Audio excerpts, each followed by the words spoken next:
So hi everyone, my name is Michelle and I'm an advisor on the Students Rising Above Hub. Today's webinar will be about the CSU, or the California State University application. So this is a great webinar for high school seniors especially this time of year. We're going to go over some parts of the application, what impaction means, what eligibility index is, as well as the EOP program. So let's get started. I'm going to share my screen. So there it is. So it's California State University. There's a total of 23 campuses all over California. So here's a cool map for you guys to see. There's a lot in, Northern California up here and a lot in Southern California. But you also see some in this, valley right here, as well as up north. So there's 23 for you to choose from.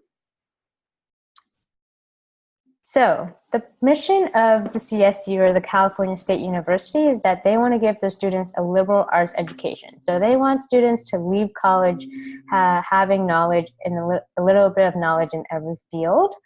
They want to prepare the students to enter the job market directly after graduating from college and after getting their BA or their BS.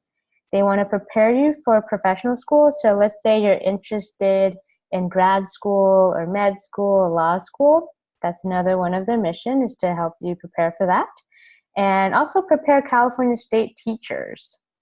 I guess one story is like when I was choosing schools and deciding where to get my master's in counseling, in my research I realized a lot of the CSUs offered it versus the UCs or other private schools. So that's something they want to do. That's how they actually started, as school for teachers.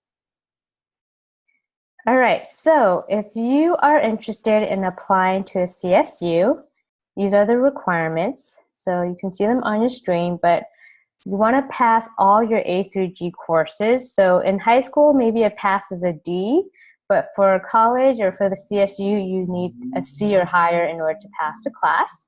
And we'll go over which A through G courses in the next slide, I believe. And you have to have a minimum of a 2.0 GPA. So this 2.0 GPA is only from your A through G courses. So if you took PE or ROTC, those aren't considered A through G courses. So any grade that you received in those classes aren't going to go towards your GPA. You also have to take the SAT or ACT. It doesn't matter which one you choose.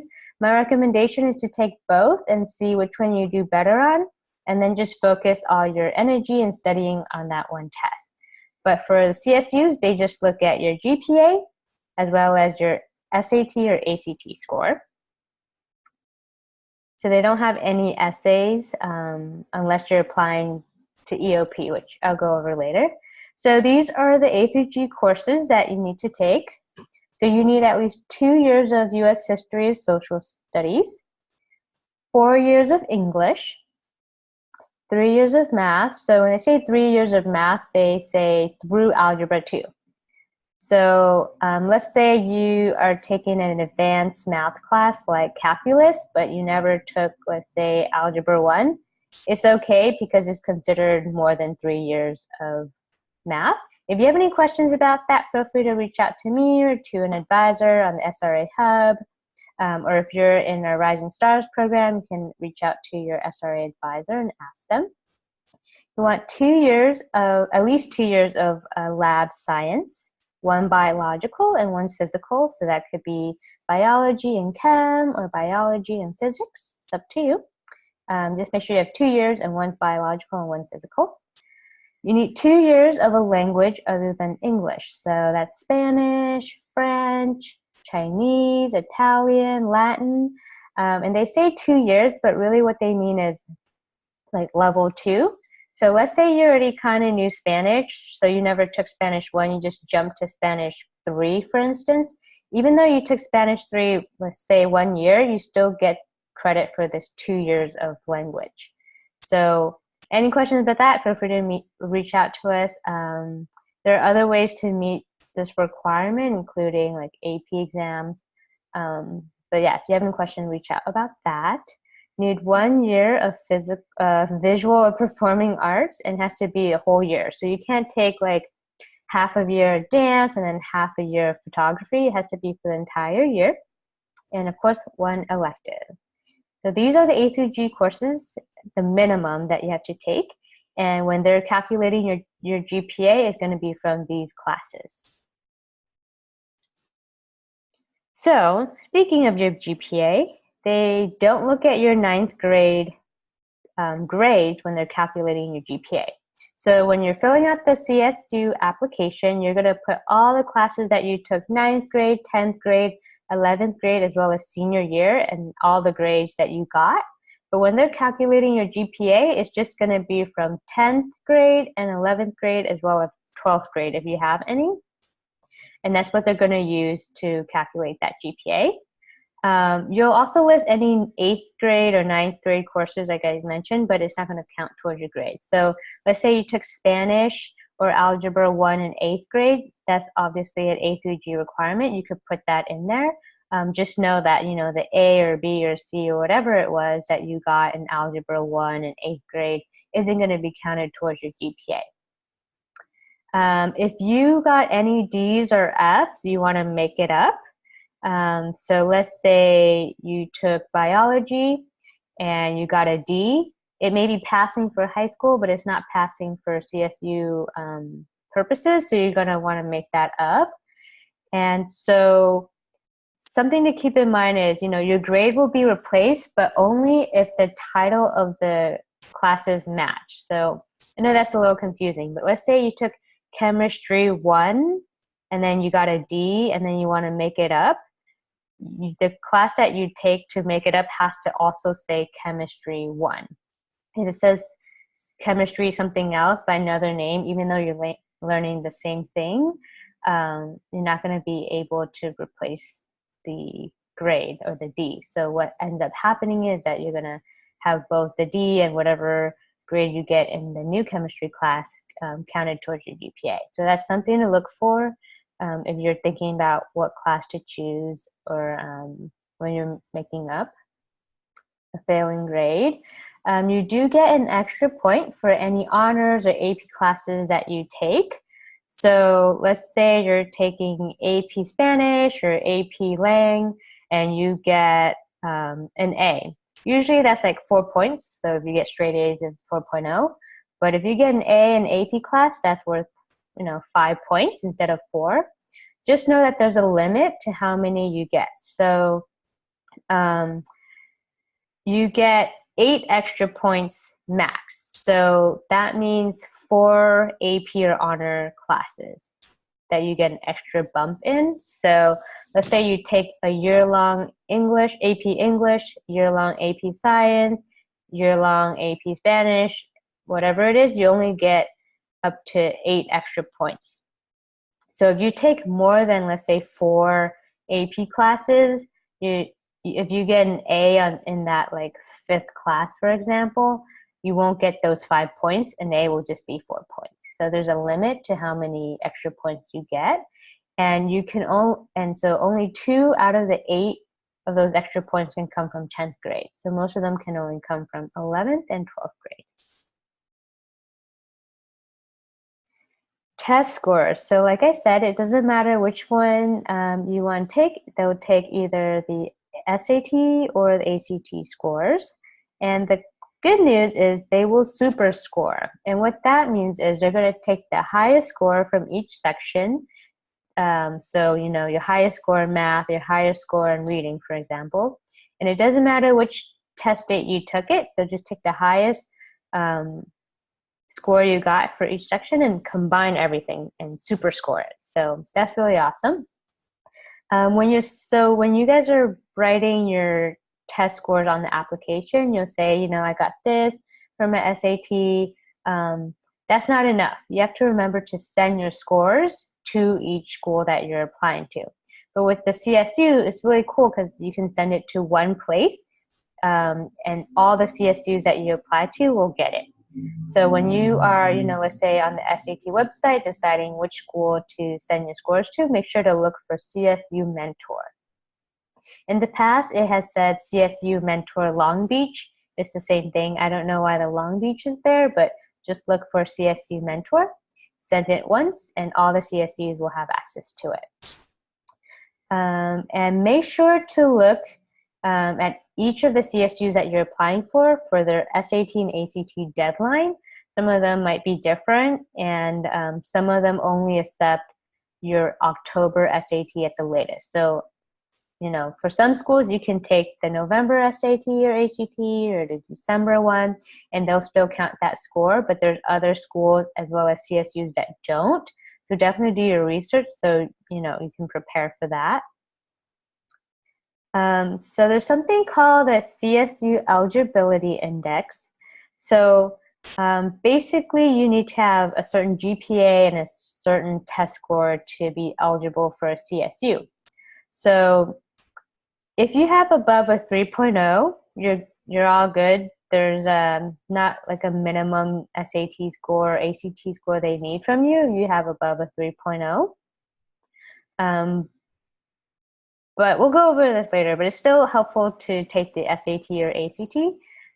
So there's a chart that will basically tell you, you know, based on what your GPA is, you know, this is the SAT or ACT score that you need in order to be eligible.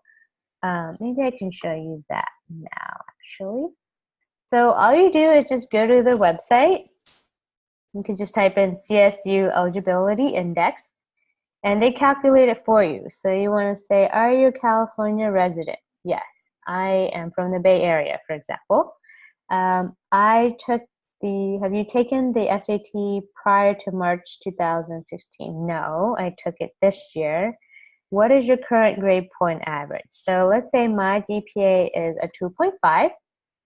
Click submit, and it's going to tell you, in order to be eligible for CSU, I have to have an ACT score of 20 or above, or an SAT score of 950 or above.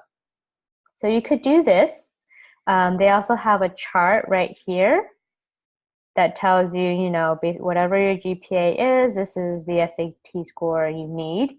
And you'll notice from looking at this chart, the higher your GPA, the lower the test score you need. The lower your GPA, right, the higher the SAT score you need in order to be eligible.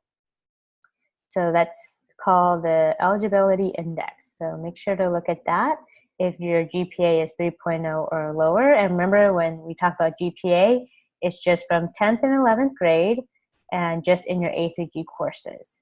And if you need help calculating what that GPA is, you can reach out to me or your counselor or your advisor, and we can help you with that. Okay, so that's the eligibility index. So impaction, this is really important, and it's something that not a lot of students know, so feel free to take notes. So there's two types of impaction. There's like campus impaction as well as major impaction.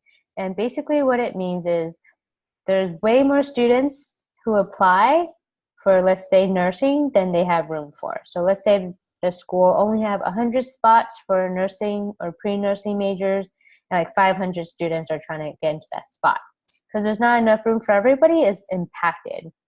And there are some campuses, and I'll give you a list in a second, where the whole campus is just impacted. Everyone's trying to go there. They're not able to accommodate everybody. So what this means is for those impacted campuses and majors, they have higher admission standards. So you want to research to see whether or not your major or your campus is impacted. And I'll show you a cool little tool later to help with that. So these are campuses that are not impacted. So take a look at those. And these are the campuses that are fully impacted. Fresno, Fullerton, Long Beach, San Diego, San Jose, and San Luis Obispo. So, you know, if you have a list of CSUs and you realize like, oh my God, all of them are impacted, you want to maybe rethink and reconsider, you know, which other CSUs to add, which ones to take out, just to increase your chances of getting into a CSU. So you want to have a good balance of non-impacted and impacted campuses and majors on your college list. So just because a campus is not impacted, let's say like Bakersfield, I think was one of them, that doesn't mean they don't have a major that's impacted. So another example is CSU East Bay. The campus itself is not impacted, but their nursing program is. So I'm going to show you this really cool chart. It looks a little scary when you first see it, but I'm going to walk you through it.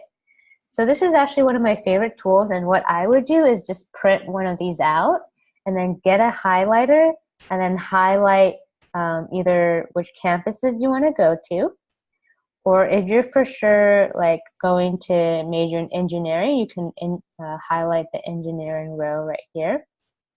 So on this chart, you'll notice O's, I's, and N's. So the O means it's open. So if I apply to, let's say, Chico as a computer science major, if I get in, I'm going to be a computer science major. You'll see there's I's, which stand for impacted. So remember how there were some impacted campuses? You'll see those red stars here. So you'll see that every major at that school is impacted, or most of them are. So that's what the I stands for. And the N's just mean there's additional notes. So you just scroll and see what notes they have about that specific major. So when you're choosing which, CSUs to have on your college list, you want to have either a lot of O's or a mix of O's and I's. If you're, let's say, you really want to go to San Jose State and you're like, oh my gosh, it's an impacted campus. Let's say you notice that a lot of them have I's, you want to look at campuses that have O's, so you'll have a balance in non-impacted and impacted campuses. If you notice all the CSUs that you want to go to are O's, then you're good. It's not like you have to add an impacted campus to your list. Or if you're someone who's super sure about, let's say, being an engineer, you'll notice at some schools it's open. So if you apply as an engineering major, you get in, that's going to be your major. And for the I's, it's going to be a little more competitive. So what I always tell my students to do is, if you're really sure you're going to do engineering, the strategy is to pick CSUs that are, a mix of I's and O's. So let's say, I really want to go to San Jose State for engineering, and I want to go to San Luis Obispo for engineering, but I noticed they're both impacted. So if I know I want to do engineering and I want to be smart about it, I want to look at what other schools are O's for engineering. So maybe I'll apply to Northridge and Chico, and Sonoma to increase my chances of being an engineering major. So that's how it works. So if you just search for CSU impaction matrix, it'll come up. Okay, so that's impaction. So just heads up, there's a few costs that you'll have to take into consideration before you even step onto campus. Each CSU that you apply for costs $55, unless you get a fee waiver, then you get up to 4 free schools. So if you decide to go to a CSU, these are some of the costs that you'll have to think about. You'll see that can add up to quite a lot of money. So you have to pay for like a deposit saying you're going to go there, some exams maybe, orientation. If you want to live in a dorm, there might be a housing application and a deposit. So it's just not to scare you, but just to, help you prepare. Because I feel like a lot of students don't know until like May and June, and they haven't had time to save up. So just a heads up. All right, so financial aid, as you all know, you can start applying for financial aid already as of October 1st using the FAFSA or the California DREAM Act. So if you qualify for a Cal Grant, that is something you could use at a CSU. Let's say you realize that, I don't know if I'm going to get a lot of financial aid, or even if you do, now is a great time to start looking for scholarship, and the SRA Hub has a scholarship list. So you guys can check that out. We update that regularly, so check back often. Also, I want to mention, if you are eligible for the UCs or any private schools in California, outside of California, those can also be really affordable. So for a lot of private schools, they have a lot of money and they want, first-gen students from California to join them, and they're going to maybe have more money to offer you as part of your financial aid package. So, look into those if you're eligible. And if you need help, finding some schools or need suggestions, feel free to reach out to us and we could send you a list after learning more about your GPA, what you're looking for in college. So don't be shy. So you might have heard of something called EOP, Educational Opportunity Program, and it's really, really awesome. I recommend that if you qualify to apply for it. It's for low-income first-gen college students, and they really just offer extra support. So that means like you get like your own advisor, you get tutoring. Sometimes they give you a small stipend for like textbooks, which come in handy because textbooks, hundreds and hundreds of dollars in college. And I know you guys all get them for free in high school, but that's not the case in college. So it requires a separate application, but it's within the CSU application. So it's just a separate section, and I'll show you that in a second. And you need 2 letters of recommendation. There's also some short answer questions that you have to answer. And you want to pay close attention to the deadlines.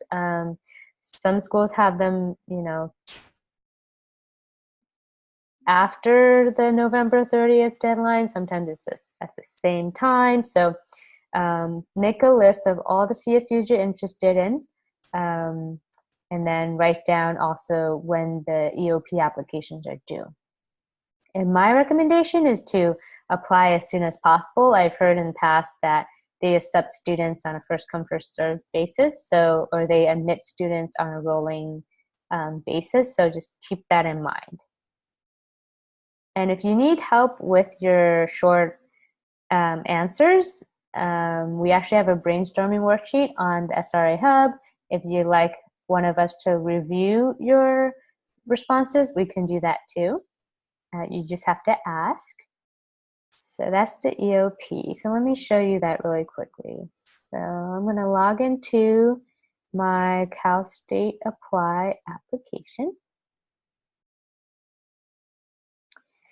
So the main page looks something like this. When they say program, they mean like school. So just something to keep in mind with that is basically you add whatever school you want to apply to. So I'm going to say San Jose. And then you click, I'm going to start in the fall. And then I don't know why it's not showing, but you should, if you scroll down, you should be able to see a list of majors at the school. And for some schools, they make you choose an alternate major, and I highly recommend that, because for some schools, if you don't get into San Jose State, for example, with your first choice major, they'll consider you for your second. So if it asks you for an alternative major, definitely pick one. But I'm going to show you where the EOP is. So it's right here where it says program materials. Nope, just kidding. Go back. Yeah. So it's under supporting information, and where it says biographical questions. I'm not sure why it's letting me, not letting me scroll, but you can kind of see the first question. Briefly describe your family's economic background, include information about your financial challenges, and you'll see the word or character limit here. So it's actually pretty short. So my recommendation is to copy and paste all the different questions, and then on a Google Doc, and then answer them that way. So that's where that is. So these are some last minute tips in the final minutes. Apply early. You can start applying now. Submit your scores to CSU Mentor to save money because you're just sending it to one school. Check your email, spam, and portals regularly because the schools that you apply to may communicate with you. Sometimes they ask for a transcript around December or January, and you won't know unless you're constantly checking your email, spam, and portals. And if you qualify for a fee waiver, awesome. Make sure to use them all. Let's say you only want to apply to 2 CSUs, but you get 4 fee waivers. Might as well just pick 2 more as a backup. And how you get the fee waiver is you're going to put your, as part of your application, you'll put in your family information, and when you submit, it'll tell you if you get a fee waiver. So that is my presentation. I'm going to see if I have any questions. Okay, doesn't look like we have any questions, but if you do, feel free to chat. In the meantime, I'm going to launch our pre-poll or post-poll. So it's going to pop up. Same 2 questions.